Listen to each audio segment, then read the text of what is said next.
네, 안녕하세요. 이번 시간에는 이제 비유동 자산에 대해서 학습을 해볼 건데요.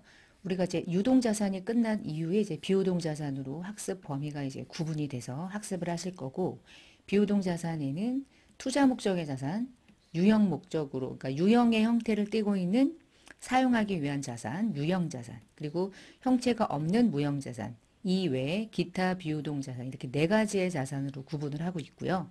그리고 그와 관련된 뒷부분에 이제 관련된 문제들을 중심으로 해서 연습 문제를 풀어볼 거고, 우리가 비유동 자산의 자산별로 학습을 하셔야 되는데, 그 자산별로 가장 중요한 부분이 이제 감가상각인데요. 특히 감가상각은 이제 예와 예를 구분해서 설명하는 건데, 감가상각을 별도의 챕터로 구분을 해서 학습을 할 예정이고요.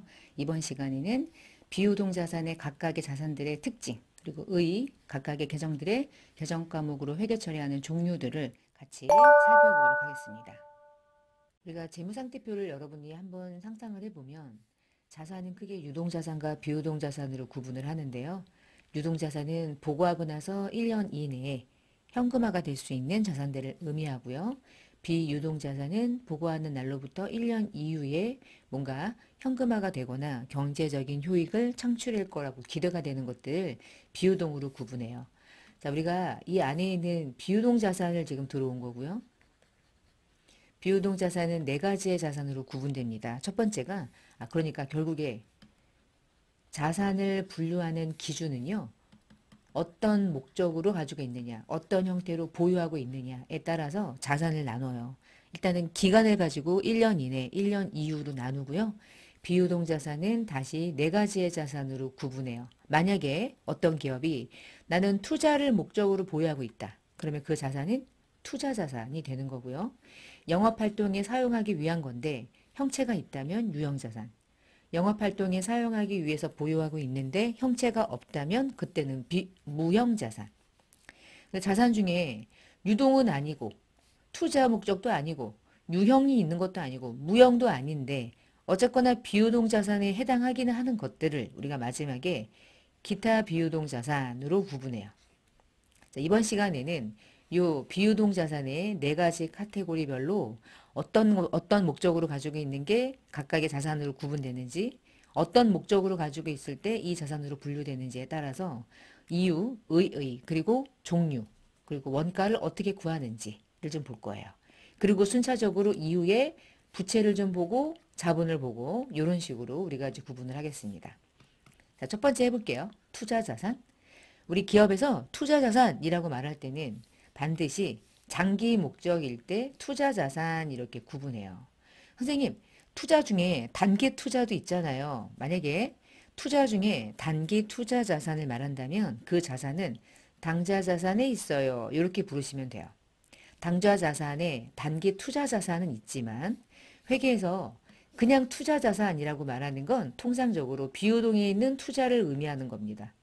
단기 투자는 단기 투자라고 정확하게 구분해서 여러분에게 용어를 정리해요. 그래서 그냥 투자 자산이라고 하는 건 어떤 회사가 영업을 목적으로 가지고 있지 않고 다른 회사를 지배하거나 통제하거나 남는 자금을 활용해서 장기간 투자했을 때 투자 자산은 장기 투자일 때 투자 자산이라고 구분해요.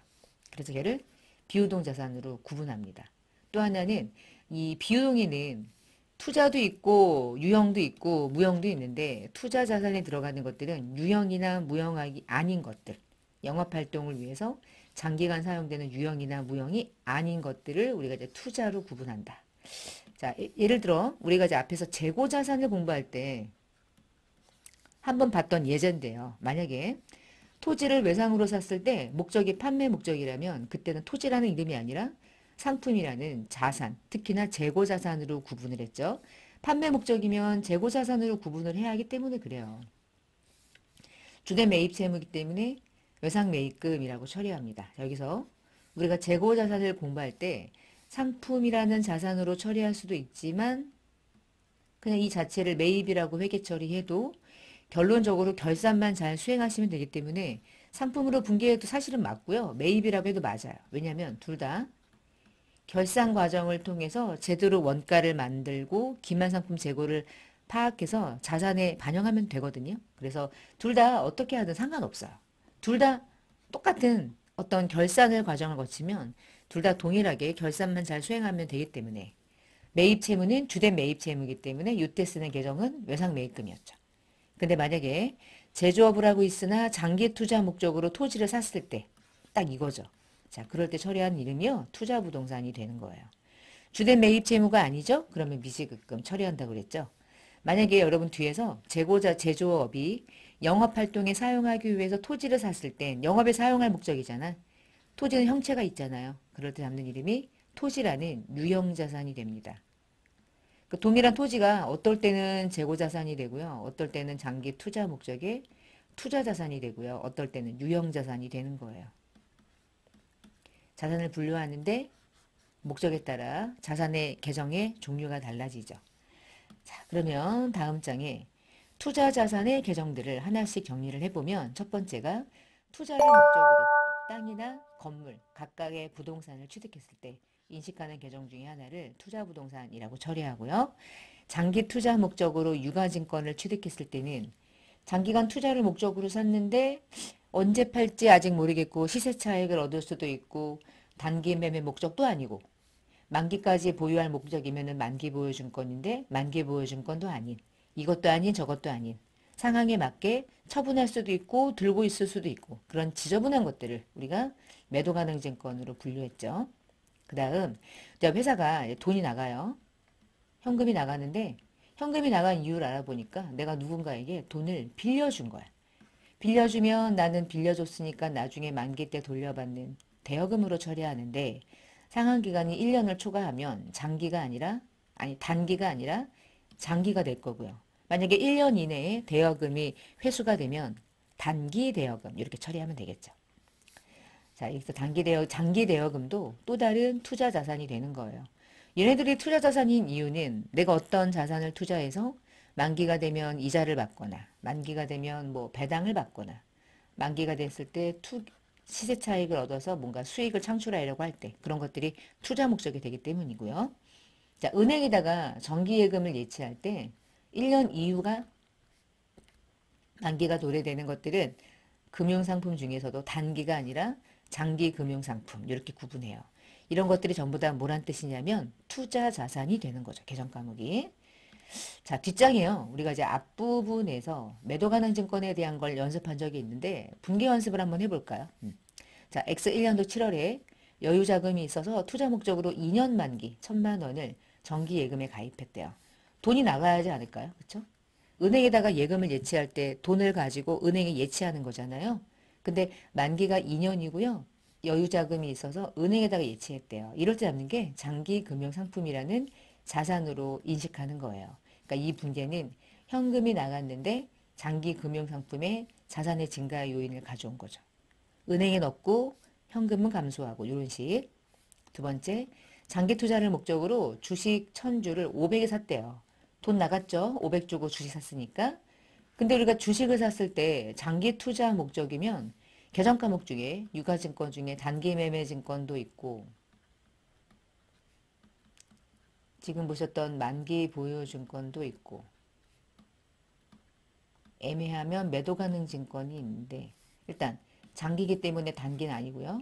주식이니까 만기 보유 증권이 아니잖아요. 만기 보유 증권은 사채만 인식하니까. 그럼 만만한 게 이밖에 없는 거야. 매도 가능 증권. 매도 가능 증권이라는 자산으로 증가시켰죠. 현금이 나가면서 이렇게.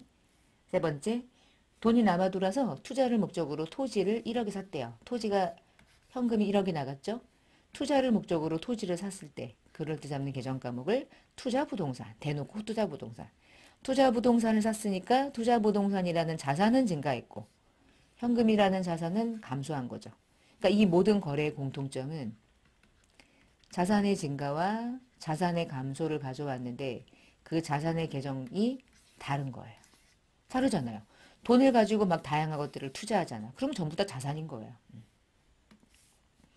자, 이 중에서 매도 가능 증권에 대한 회계 처리를 한 번 더 살펴볼게요.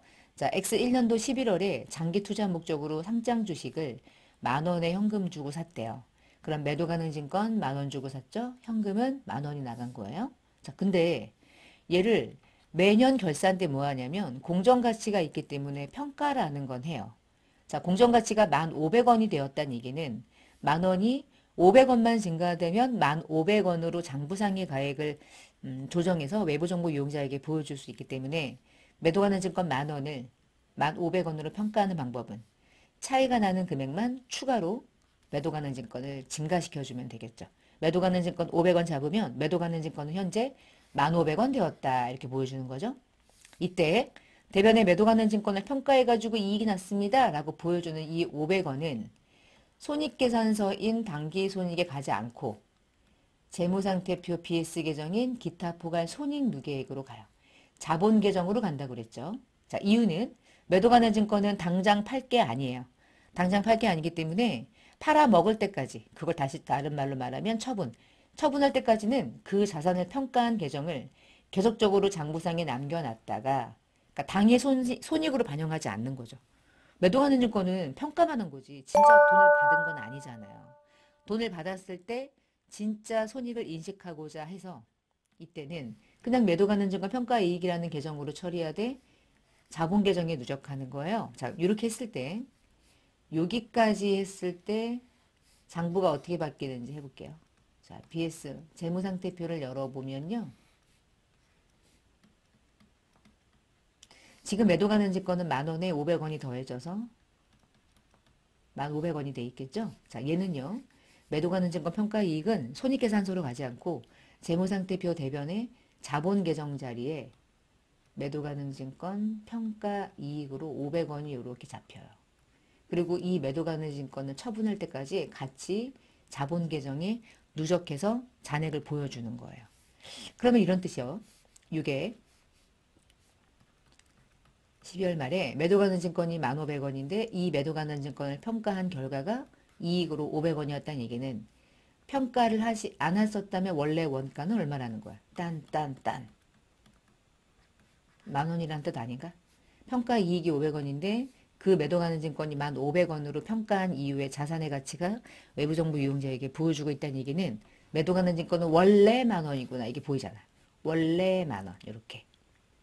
그랬다가 그 다음 연도에 1,200원에 처분을 하잖아요. 그러면 이때 1,200원에 통장에 돈이 들어왔어요. 자, 대변에 매도 가능 증권은 현재 1,500원 남겨놨죠. 1,500원 남겨놨죠. 얘가 대변으로 죽는 겁니다. 1,500원. 자, 요때요. 얘가 죽으면 얘가 대변으로 상계됐죠. 그러면 얘는요. 언제 사라지냐면 내주인 매도 가능 증권이 죽을 때 나도 죽는다. 대변에 매도 가능 증권이 있었으니까 평가이익이 있었으니까 매도 가능 증권 평가이익은 차변으로 반제하는 거예요. 그럼 대변에 얼마가 뜹니까?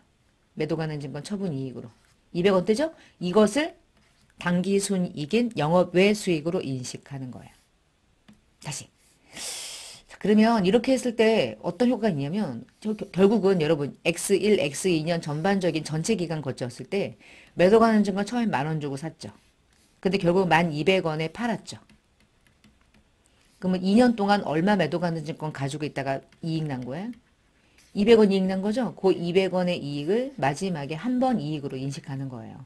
그럼 전년도에 500원을 왜 잡았어요? 이유는 하나. 매도 가능 증권을 1,500원으로 바꿔놓기 위해서. 현재 장부는 1,500원으로 기재를 해야 되니까. 그럼 얘는 뭐냐? 매도 가능 증권을 처분할 때까지는 임시로 걸려 있다가 처분하는 시점에 걔를 반제하는 거죠. 그래서 단기 매매 증권은 이런 거 없잖아요. 단기 매매 증권은 그냥 그때그때 단기 손익 다. 공정가치 평가하든 처분하든. 근데 매도 가능 증권은 이게 10년 걸릴 수 있는 일이거든요. 이게. 그러니까 나중에 처분할 때까지는 중간에 평가한 계정을 평가 이익이든 평가 손실이든 단기 손익에 반영하지 않는 게 특징이었던 거예요. 그게 자본 계정의 누적 효과를 기대했던 거고요. 자, 그러면 두 번째는 유형자산에 대한 개정을 한번 볼게요. 유형자산은요, 회사가 영업활동에 장기적으로 사용하려고 갖고 있는 형체 있는 자산이에요. 토지 등등등이고요. 아래 세 가지의 요건을 모두 다 충족해야 돼요. 첫 번째, 유형이 있어야 돼요. 물리적인 실체가 있어야 되고요. 영업에 사용할 목적이어야 돼. 사용할 목적. 그리고 단기간 사용 아니고 반드시 장기간 사용할 게 전제여야 해요. 이게 세 가지가 유형자산의 인식 조건입니다. 그럼 유형자산의 개정 과목이 뭐가 있는지 볼게요. 땅을 가지고 있대요. 건물 지으려고 땅이 있대요. 그 자산을 우리가 토지라고 불렀던 거예요. 토지. 토지 위에 공작물이죠. 예를 들면 뚜껑이 있는, 지붕이 있는, 벽이 있는 이와 부수되는 시설물이나 이 건축물, 토지 위에 세워져 있는 건축물을 회계 처리할 때 우리가 건물이라고 하고요. 건물 외에 이런 거 있죠. 이 건물과 이 건물을 이어주는 유리다리 같은 걸 만든다거나 외벽을 설치한다거나 교량을 개설한다거나 이런 것들을 묶어서 우리는 이제 구축물 이렇게 불러요. 두 개를 더해서 부르는 이름은 건축물 이렇게도 부르죠. 그 다음에 제품을 제조하는 회사는 기계가 있어야지 제품을 제조할 수 있죠. 그런 것들을 기계장치 부르고요. 자, 이 거리를 차가 사람도 실어내고 물건도 실어내고 이러한 운송수단으로 가지고 있는 바퀴 달린 온갖 것들을 육상 운송수단을 승용차, 화물차, 이륜차 등등등을 우리는 차량 운반구라는 자산의 이름으로 처리하고요. 우리 대부분의 모든 기업은요. 컴퓨터가 없을 수가 없죠. 요즘 같은 경우. 여름인데 에어컨 없어? 못 살죠. 그렇죠? 복사기 이런 것들을 묶어서 우리가 비품이라는 이름으로 회계 처리를 해요. 여러분 길거리 다니다 보면 건물이 지어지고 있기 때문에 외벽을 설치해 놓고 아무도 들어오지 못하게 해요. 그리고 물을 뿌려서 땅을 파고 건축물을 올리는 이 과정에서 발생하는 자산을 우리가 건설 중인 자산으로 처리했다가 나중에 진짜 완공됐을 때 그때 건물로 대체를 시킵니다. 그래서 건설 중인 자산은 현재 건물을 짓고 있는 과정, 임시계적이에요. 왜 얘네들이 필요하냐? 돈이 나갈 거 아니에요, 이렇게. 건물을 짓기 위해서는 돈이 막 5억씩 나가. 근데 5억이 나갔을 때 얘를 뭐라고 처리하냐가 중요해요. 결국은 건물 짓기 위한 거긴 하지만 아직 건물이 지어지지 않았잖아요. 그래서 임시계정으로 설정하는 이름이 건설 중인 자산으로 이렇게 처리를 하고 있어요. 그래서 건설 중인 자산은 뭐예요? 그러면 건물 짓기 위해서 지금 나가고 있는 각각의 계약금 등등에 해당하는 임시계정입니다. 이렇게 보시면 돼요. 자, 모든 유형 자산은 사용할 목적이에요. 사용한다는 얘기는 사용한 것만큼은 영원한 자산은 없죠. 비용 처리해야 돼요. 모든 자산은요, 시간이 지나면 자산의 가치가 감소하고요. 자산의 가치가 감소하는 걸 금액으로 산출해서 비용으로 처리해 나가야 되는데 그 과정을 우리가 감가상각한다 이렇게 부릅니다. 근데 이 중에서요. 감가상각이라는 게 전혀 일어날 수 없는 자산 중에 하나가 토지예요. 여러분 토지는 감가상각을 하지 않아요. 이 중에요. 보세요. 불이 나면 건물 사랑지죠. 건물 옆에 세워져 있었던 각종 공작물 다 불나죠. 불이 나면 기계장치 다 불타서 없어지죠. 불나면 차 불타죠. 컴퓨터 불타죠. 짓고 있던 건물도 불타죠. 이 중에 불이 타지 않고 영원히 살아있는 것 유일하게 토지죠. 얘는 그래서 상각을 하지 않아요. 감가상각이라는 게 일어날 수가 없어요. 이런 자산들을 비상각 이렇게 부릅니다. 비상각. 근데 건설 중인 자산은 감가상각을 안 하는 이유가 얘랑 달라요. 건설 중인 자산은 임시계정이거든요. 얘는 나중에 건물이 되면 그때 건물이라는 이름으로 감가상각을 그때 할 거예요. 그래서 건설 중인 자산과 토지는 유일하게 감가상각을 하지 않는 자산 이렇게 생각하면 돼요. 외우셔야 되겠죠? 자, 취득원가에 대한 얘기를 해볼 건데 취득원가는 무슨 얘기냐면 우리가 자산을 돈 주고 사잖아요. 그러면 돈 주고 살 때 예를 들어 제가 이제 토지를 산다고 생각해 봐요. 토지가 만약에 이제 5억이래요. 토지 5억을 돈 주고 사요? 근데 토지 살 때 무조건 내야 되는 세금이 하나 있어. 우리가 재산세를 내는 자산들은 반드시 취득할 때 취득세를 내거든요. 취득세가 100만 원 나갔다 해볼게요. 여러분 취득세는 왜 내요? 가만히 있으면 내요. 토지라는 걸 샀기 때문에 내는 거죠. 그럼 회계 처리할 때는요. 취득세는 가장 대표적인 어떤 자산을 취득할 때 들어가는 취득시 부대비용으로 인식해요. 토지나 건물 같은 것들을 취득할 때는요. 취득시 부대비용이 반드시 들어갑니다. 취등록세 또는 등기하면서 수수료. 부동산은 반드시 등기를 해야 되는데 등기하다 보면 수수료가 나가거든요. 이런 것들을 언제나 취득시 부대비용이라고 보고요. 해당 자산의 원가에 포함시켜요. 그럼 얘가 이거였다면 원래 토지를 5억 주고 샀는데 5억에 100만 원 나갔대요. 그러면 현금이 5억 100만 원이 나갔다 치고요. 그럼 100만 원이라는 취득세는 어떻게 처리합니까? 물어보면 무슨 따로 처리하니? 너까지가 토지야. 취득시 부대비용을 합쳐. 토지에 넣어. 이게 건물이었어? 그러면 건물로 다 잡아. 기계장치를 취득할 때는 기계장치를 운송하기도 하고 기계장치 자체에 대한 보험에 가입해서 보험료를 내기도 하고요. 하역비가 나가기도 하고 기계장치는 설치하는 비용이 꽤 많이 들어가거든요. 기계장치가 어떤 한 공간에만 들어가는 게 아니라 그냥 공장 전체에 기계장치가 들어가기 때문에 설치하는 비용이 꽤 많이 들어가요. 그리고 기계장치가 잘 작동하는지 확인해야 되기 때문에 시운전비도 꽤 많이 들어가요.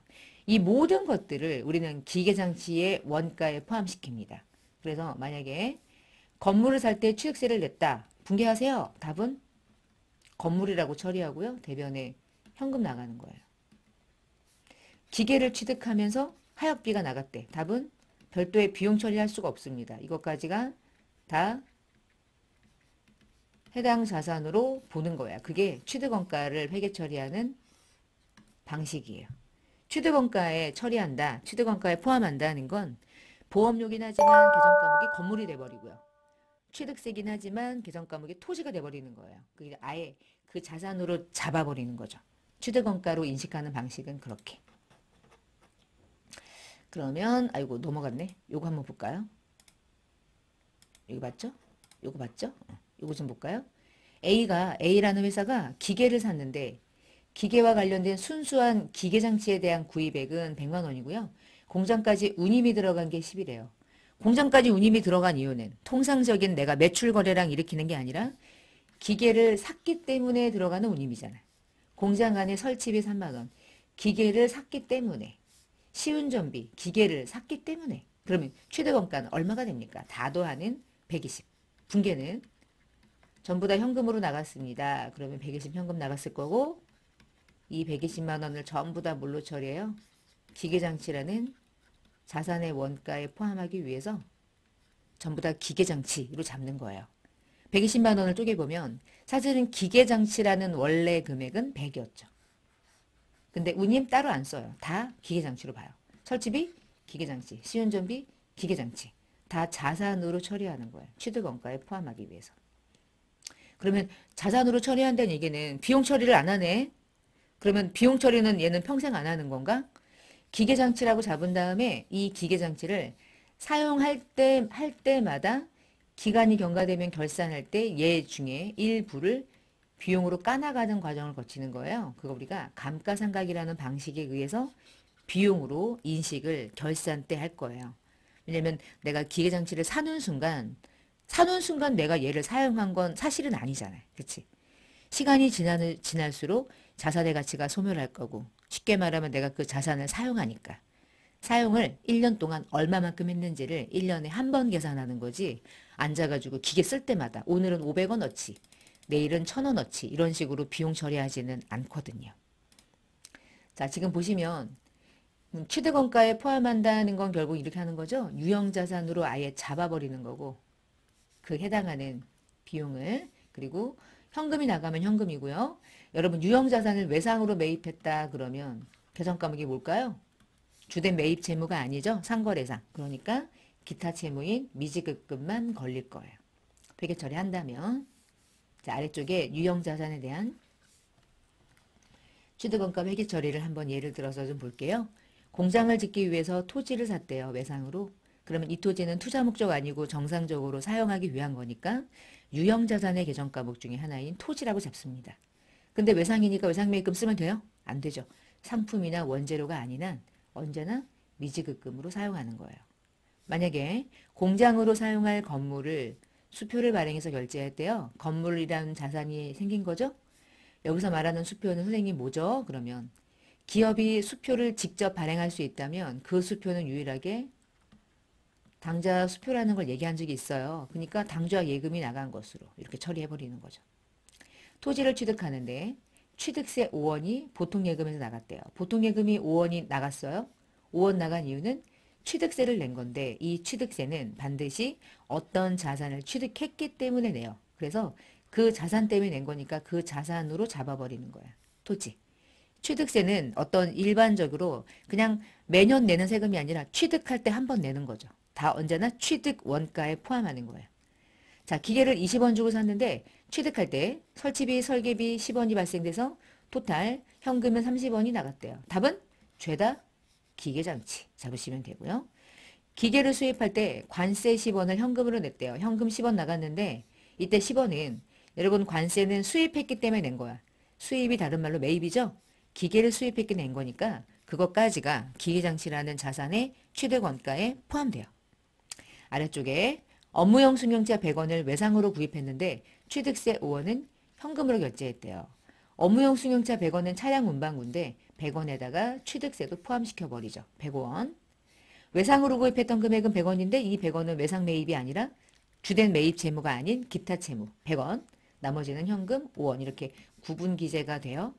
어떻게 무슨 기재 구분 기재되냐 어떤 얘기를 한 거냐면 차량 운반구에는 포함하되 외상으로 결제한 건 미지급금이라는 계정으로 따로 넣고 현금으로 나간 건 현금이 나갔다고 따로 넣어야죠. 결제 수단이 다르니까. 컴퓨터 20원어치를 법인카드로 결제했대요. 컴퓨터는 직기비품의 하나이기 때문에 계정 과목을 비품이라는 자산으로 처리하고요. 걔를 카드로 결제하든 뭘 하든 하여튼 오늘은 결제 안 된 거잖아. 돈은 나중에 나가죠? 그러면 미지급금과 동일하게 처리하시면 돼요.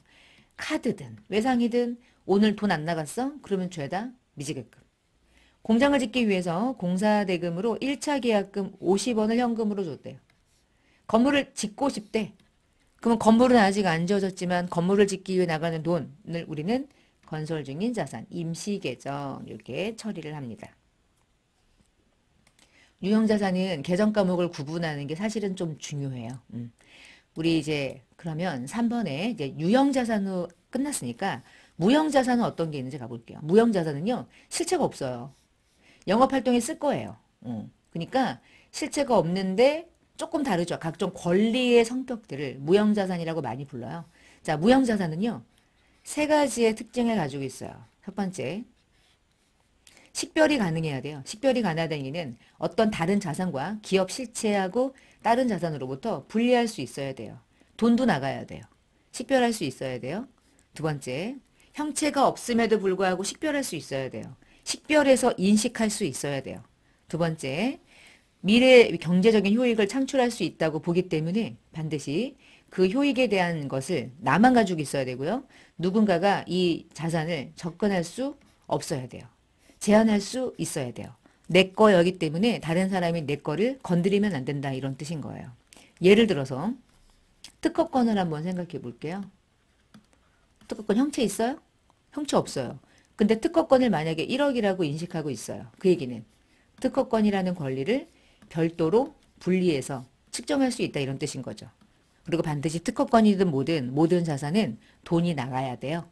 무형자산은 특히나 대가가 없는 상태에서는 무형자산으로 인식할 수가 없어요. 두 번째, 특허권은 내 거거든요. 근데 B라는 자가 지 거래. 그러면은 내가 이 특허권을 통제할 수 있습니까?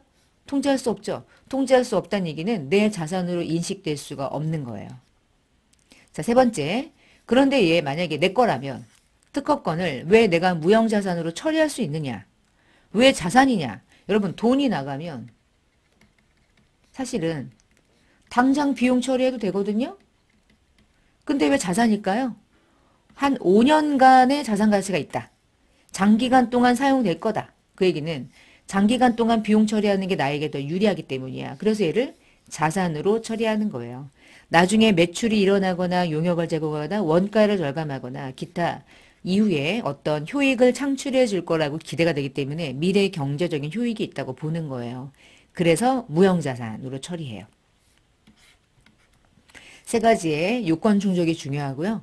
무형자산은 영업권이라는 것도 있고 산업재산권이라는 것도 있고 개발비라는 것도 있는데 영업권은 예를 들어 이제 이런 겁니다. 영업권은요.